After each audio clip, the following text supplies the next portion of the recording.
Yes, sir. Jeff in Las Vegas. Good morning, sir. Thanks for joining me. Good morning, Jeff. How you doing? I'm doing good. Congratulations on the Nazi conspiracy. I'm a big history Thank you. buff, so I always love what you do. So congratulations. I appreciate it. I appreciate it, man. That's great.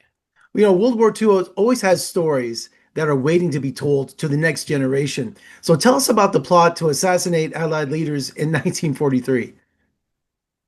Yeah, this is let's paint the picture. This is a plot to kill FDR, Stalin, and Churchill at the height of World War II.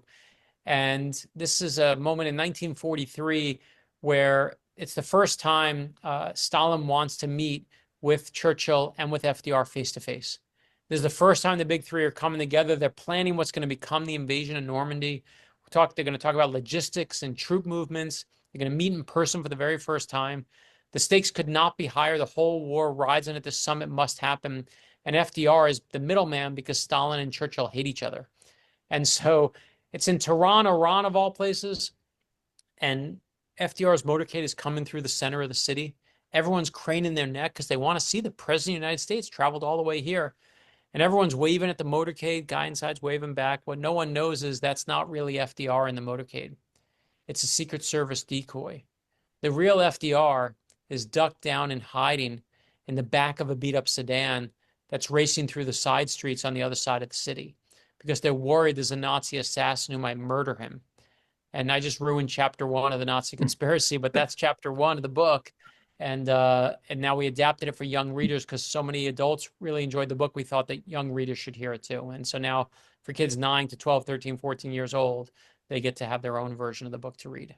It's amazing back then that we live in this modern age with technology and travel and the digital age that they just did everything back there. It just took a lot of effort and time and planning to put into something like that. And, how do you approach writing for the 9 to 12-year-old age group? I mean, you've got to make it fun and interesting. I think history is just amazing on its own, but you got to engage the young readers today who's competing with video games and their cell phones. Yeah, listen, I mean, obviously, you make the vocabulary so they can understand that that's easy. The truth is, it was also simpler than we thought because World War II is pretty black and white, and kids understand. And I think the reason why kids love World War II now, and you've seen the rise in their interest levels in it, is because World War II, we know who the bad guys are, right? America's fighting against the Nazis. We stand strong. We stand together. We beat the Nazis. We win the war. That's a very simple story for kids to understand, and they like that. Can you imagine trying to do that today? Everyone working together and agreeing on who the bad guys are? It seems like an impossibility the way our culture is right now. Well, And you're I think the reason why the story resonates is because kids want to see a story where we do the right thing and stand up against the bullies. Well, yeah, truth is stranger than fiction, and your book reads like a thriller, so it's kind of the best of both worlds. Yeah, and listen, it's also filled with stories that kids have never heard. So they know who Adolf Hitler is, they know who FDR is, but they don't know who Otto Skorzeny is. And Otto Skorzeny is this Nazi who I'd never heard of, but we found his story. He's one of Adolf Hitler's best fighters. Because what Adolf Hitler did is he brought some of his best fighters to his headquarters called the Wolf's Lair, stands them shoulder to shoulder in one big room because he wants to see who the best one is. And he quizzes them with one question. He says, "What do you think of Italy?" And they all start kissing the boss's rear end, saying, "Oh, we love Italy and they're on our side and we're going to kill the Americans with them." But there's one voice that screams out, "I am from Austria, my Fuhrer." And it's this guy named Otto Skorzeny who is gambling in that moment because he knows that Adolf Hitler is also from Austria.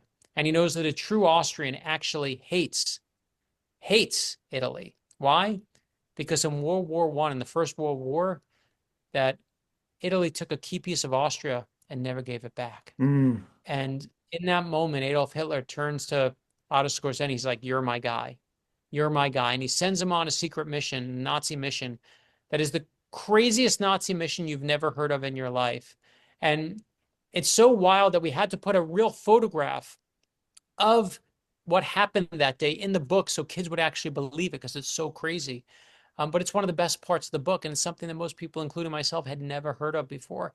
And I think that's why kids, especially and adults, are going to love the Nazi conspiracy so much. You get stories like that. Yeah, because it's people like you who uncover these stories, because I'm sure there's just hundreds of these untold stories waiting for historians to tell us. And but what's also history can repeat itself. 1930s can happen again with the rise of fascism. You just turn on the news now, with what's happening in Eastern Europe. So it's more important than ever that young people understand that it can happen again, right? But, we're still fighting Nazi sentiment. Anti-Semitism's at an all-time high. Why are we still fighting Nazi sentiment in 2025? And I'll tell you why. We all think that Nazis are something that happened in Europe a long time ago. When we're researching the book, we found out that there was actually a rally that took place in Madison Square Garden in New York City back in World War II. 20,000 people showed up to cheer with a big swastika right next to a picture of George Washington on a big banner.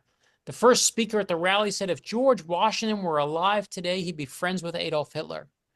So why are we still fighting the Nazi sentiment? Because the Nazis never left. It's still here. It's still more relevant than ever.